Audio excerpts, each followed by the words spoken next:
নমস্কাৰ, এই মুহূৰ্তত আহি পৰিছে কেইবাটাও ব্ৰেকিং নিউজ আৰু এনে ধৰণৰ খবৰসমূহ নিতৌ পাবলৈ চেনেলটো ছাবস্ক্ৰাইব কৰি ভিডিঅ'টোত এটা লাইক কৰি দিব লৈছোঁ প্ৰথমটো খবৰ। মেঘালয় অসম সকলোতে সমস্যা পাইছোঁ, য'ত জংঘলী মানুহ থাকিব তাত সমস্যা হ'বই। পৰোক্ষভাৱে অসমীয়াক জংঘলী আখ্যা এগৰাকী শিখ সম্প্ৰদায় গুৱাহাটীৰ যুৱকৰ। ইয়াৰ পাছৰ খবৰ, অসমৰ বাহনৰ বাবে বন্ধ হৈ পৰিব মেঘালয়ৰ ৰাজপথ। অসমৰ বিৰুদ্ধে তীব্ৰ প্ৰতিবাদৰ ঘোষণা কৰিছে মেঘালয়। আজি পুৱা 8 বজাৰ পৰাই পথ অৱৰোধৰ হুংকাৰ প্ৰদান কৰা হৈছে। অসমে বাৰে বাৰে আমাক প্ৰতাৰণা কৰিছে বুলিও মন্তব্য প্ৰদান কৰিছে চালক সন্থাই। মেঘালয় চৰকাৰৰ বিৰুদ্ধেও ক্ষোভ মেঘালয় চালক সন্থাৰ। এফালে যোৰাবাটত অসমীয়াৰ প্ৰতিবাদ স্থগিত, কিন্তু আনফালে মেঘালয়ত হৈ আছে প্ৰতিবাদ। অসমৰ বাহনৰ বাবে পথ অৱৰোধৰ হুংকাৰ দিলে মেঘালয় চালকসমূহে।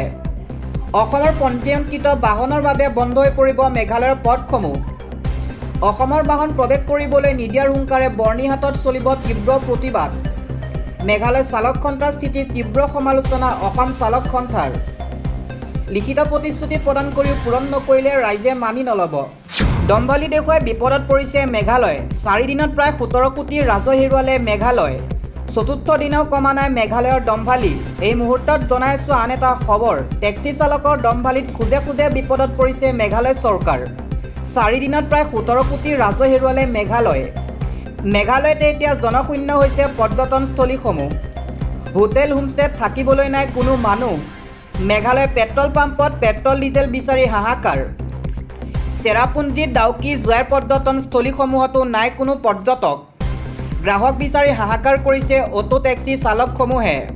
দিবলৈছোঁ আন এটা খবৰ, দোকান বজাৰ সম্পূৰ্ণৰূপে নিষিদ্ধ কৰা হৈছে। বন্ধ হৈ যাব গুৱাহাটী ফাঁচী বজাৰৰ কেইবাটাও এলেকা।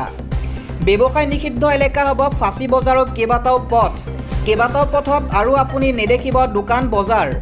মহানগৰী গুৱাহাটীৰ ফাঁচী বজাৰক লৈ প্ৰশাসনে লৈছে এই ডাঙৰ সিদ্ধান্ত। অহা 1 ছেপ্টেম্বৰৰ পৰা হৈ পৰিব MS ৰোড, HB ৰোড ন' ভেণ্ডিং জ'ন। নিশা 9 বজাৰ পৰা পুৱা 7 বজালৈ চলাচল কৰিব বাণিজ্যিক বাহন। জিলা আয়ুক্তৰ কাৰ্যালয়ৰ সভাকক্ষত অনুষ্ঠিত বৈঠকত এই সিদ্ধান্ত গ্ৰহণ কৰা হৈছে।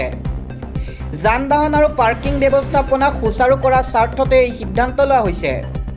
অচিৰে ব্যৱসায়ৰ বাবে সম্পূৰ্ণৰূপে নিষিদ্ধ হৈ পৰিব SS ৰোড। আন এটা খবৰ, পুনৰ বাংলাদেশত হিন্দুৰ সৈতে সংঘটিত হৈছে বৰ্বৰ ঘটনা। এটা হিন্দু পৰিয়ালৰ 4 সদস্যক হত্যা কৰা সন্দেহ কৰা হৈছে। বাংলাদেশৰ ৰংপুৰৰ দাসপুৰা অঞ্চলত এই ঘটনা সংঘটিত হৈছে। অৱসৰপ্ৰাপ্ত শিক্ষকৰ পৰিয়ালক হত্যাক লৈ এতিয়া ৰহস্য। মৃত্যু হৈছে গণপতি চক্ৰৱৰ্তীক, তেখেতৰ পত্নী আৰু কন্যা আৰু পুত্ৰৰ। নিহত গণপতি চক্ৰৱৰ্তী বয়স 65 বছৰ আৰু পত্নী প্ৰীতিলতা চক্ৰৱৰ্তী 50 বছৰ। আনপিনে কন্যা আমি চক্ৰৱৰ্তী 23 বছৰ আৰু পুত্ৰ প্ৰিয়ম চক্ৰৱৰ্তী বয়স মাত্ৰ 12 বছৰ। এটা তলাবন্ধ ঘৰত উদ্ধাৰ কৰা হৈছে 4ওৰে মৃতদেহ। ইতিমধ্যে ঘটনা সন্দৰ্ভত উচ্চ পৰ্যায়ৰ তদন্তত বাংলাদেশ প্ৰশাসন। দিবলৈছোঁ আন এটা খবৰ, জঘন্য কাণ্ড গোচৰত প্ৰাক্তন বিজেপি নেতা পালে ৰেহাই। দোষীৰ যাৱজ্জীৱন কাৰাদণ্ড স্থগিত ৰাখিলে উচ্চ ন্যায়ালয়। প্ৰাক্তন বিজেপি নেতা পদ্মৰাজন কেক লৈ এই ৰায় দিছে কেৰালা HCয়ে।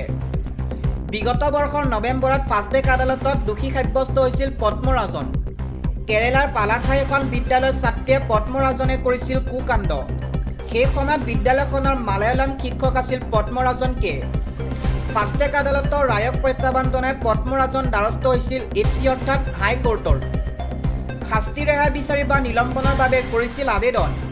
উক্ত আবেদনৰ ৰায় হিচাপে চৰ্ত সাপেক্ষে পদ্মৰাজনক জামিন উচ্চ আদালতৰ। ন্যায়াধীশ ৰাজা বিজয় ঘৱন ভি আৰু ন্যায়াধীশ KV জয়কুমাৰৰ এই ৰায়দান। উচ্চ ন্যায়ালয়ৰ মতে কুকাণ্ডৰ কোনো প্ৰমাণ দিব পৰা নাছিল চিকিৎসকে। ইফালে আৰক্ষীয়ে দাখিল কৰা চাৰ্জশ্বিটত 3বাৰকৈ কুকৰ্ম কৰিছিল পদ্মৰাজনে। সেই ভিত্তিত পূৰ্বে দাখিল কৰা তথ্য আধাৰত দোষী সাব্যস্ত হৈছিল পদ্মৰাজন। আন এটা খবৰ, ONGCৰ সৈতে 4 ঘণ্টীয়া বৈঠকৰ অন্তত সৰ্বাত্মক বন্ধ স্থগিত কৰিছে আটাছুৱে। থলুৱা নিযুক্তিকে ধৰি কেইবাটাও দাবী মানি ল'লে ONGCয়ে। অসমৰ পৰা কোনো ONGC কাৰ্যালয় স্থানান্তৰ নকৰাৰ প্ৰতিশ্ৰুতি। অসমৰ শিক্ষাৰ্থীৰ বাবে UPSC পৰীক্ষাৰ প্ৰশিক্ষণৰ ব্যৱস্থা কৰিব ONGCয়ে। ঐতিহাসিক পঞ্চগড়ৰ সৌন্দৰ্যবৰ্ধন আৰু সংৰক্ষণৰ প্ৰতিশ্ৰুতিও লৈছে ONGCয়ে। সংবাদমেল পাতি এই কথা সদৰি কৰিলে আটাছুৰ কেন্দ্ৰীয় সভাপতি বসন্ত গগৈয়ে। দিব লৈছোঁ আন্তঃৰাষ্ট্ৰীয় এটা খবৰ। ট্ৰাম্পৰ নতুন বাণিজ্য চুক্তিৰ প্ৰস্তাৱ নাকচ কৰিছে কানাডাই। অহা 8 ছেপ্টেম্বৰৰ পৰা আমেৰিকাৰ ওপৰত শাস্তিমূলক শুল্ক আৰোপৰ হুংকাৰ কানাডাৰ প্ৰধানমন্ত্ৰী মাৰ্ক কাৰ্নিৰ। এয়া এতিয়া বাণিজ্য চুক্তিৰ বিষয় নহয়, কানাডাৰ সাৰ্বভৌমত্বৰ বিষয়। আমেৰিকা আগবঢ়োৱা প্ৰস্তাৱ আমি গ্ৰহণ কৰিব নোৱাৰোঁ, এই মন্তব্য কৰিছে প্ৰধানমন্ত্ৰী কাৰ্নিয়ে। দিব লৈছোঁ আন এটা political breaking news. Vande Mataram বিতৰ্ক, কংগ্ৰেছক নতুন মুছলিম লীগ আখ্যা বিজেপিৰ ৰাষ্ট্ৰীয় সভাপতি নীতিন নবীনৰ। দেশৰ মুখ্য বিৰোধী দল কংগ্ৰেছ এতিয়াৰে পৰা দলীয় কোনো বৈঠক বা অনুষ্ঠানত বন্দে মাতৰমৰ মাথো প্ৰথম দুটা স্তৱকহে পৰিৱেশন কৰিব। চলিত বছৰত বন্দে মাতৰম 150 বছৰ সম্পূৰ্ণ কৰিছে, যাৰ বাবে গীতটি পৰিৱেশন কৰাটো চৰকাৰে বাধ্যতামূলক কৰিছে। বাকী সকলো ৰাজনৈতিক দলে ইয়াৰ বিৰোধিতা নকৰিলেও কংগ্ৰেছ দলটোৱে এনেধৰণৰ বিতৰ্কত বাৰে বাৰে সোমাই পৰা দেখা যায়। বুধবাৰে ৰাজধানী চহৰ নতুন দিল্লীত কংগ্ৰেছৰ ৱৰ্কিং কমিটিৰ বৈঠক অনুষ্ঠিত হৈছিল। এই বৈঠকত বন্দে মাতৰম সন্দৰ্ভত এক সিদ্ধান্ত গ্ৰহণ কৰা হৈছিল। সিদ্ধান্ত অনুসৰি দেশৰ মুখ্য বিৰোধী দল কংগ্ৰেছ দলীয় কোনো বৈঠক বা অনুষ্ঠানত বন্দে মাতৰম মাথো প্ৰথম দুটা স্তৱকহে পৰিৱেশন কৰিব। কংগ্ৰেছৰ এই সিদ্ধান্তৰ পিছতে বিজেপিয়ে দলটোক উভতি ধৰি কঠোৰ সমালোচনা কৰিছে। প্ৰায় সংখ্যক বিজেপি নেতাই প্ৰতিক্ৰিয়া প্ৰকাশ কৰিছে। বিজেপিৰ ৰাষ্ট্ৰীয় সভাপতি নীতিন নবীনে কংগ্ৰেছক নতুন মুছলিম লীগ আখ্যা দিছে। নবীনে কয় যে কংগ্ৰেছে ভোট লাভৰ চেষ্টা চলাই দিনক দিনে মুছলিম লীগত পৰিণত হ'বলৈ ধৰিছে। সামাজিক মাধ্যমৰ এক্সৰ এটা পোষ্টত নবীনে কয়, ভাৰত মাতাৰ পবিত্ৰ আমন্ত্ৰণৰ প্ৰতি এয়া কংগ্ৰেছৰ অপমান। হাজাৰ হাজাৰ শ্বহীদৰ প্ৰতি কৰা এয়া মাথো অৱজ্ঞাহে, যিসকলে এই গীতটো নিজৰ মন মগজুত স্থান দি দেশৰ বাবে প্ৰাণ আহুতি দিছিল। নবীনে লগতে কয় যে কংগ্ৰেছে বন্দে মাতৰমৰ প্ৰতি জনোৱা অসন্মান আনুষ্ঠানিকভাৱে এটা প্ৰস্তাৱত পৰিণত কৰিছে। দলটোৱে ৱৰ্কিং বা কাৰ্যকৰী কমিটিয়ে বন্দে মাতৰমৰ মাথো প্ৰথম দুটা স্তৱকহে কংগ্ৰেছৰ অনুষ্ঠানত পৰিৱেশন কৰা হ'ব বুলি সিদ্ধান্ত লৈছে। তেওঁ লগতে কয় যে কংগ্ৰেছে আজি নতুন মুছলিম লীগ হিচাপে চিনাকি দিছে। উল্লেখযোগ্য যে বিগত 15 আগষ্টত দেশত স্বাধীনতা দিৱসৰ সময়তো কংগ্ৰেছৰ মুখ্য কাৰ্যালয়ত বন্দে মাতৰম পৰিৱেশন কৰাক লৈ বিতৰ্কৰ সূত্ৰপাত ঘটিছিল।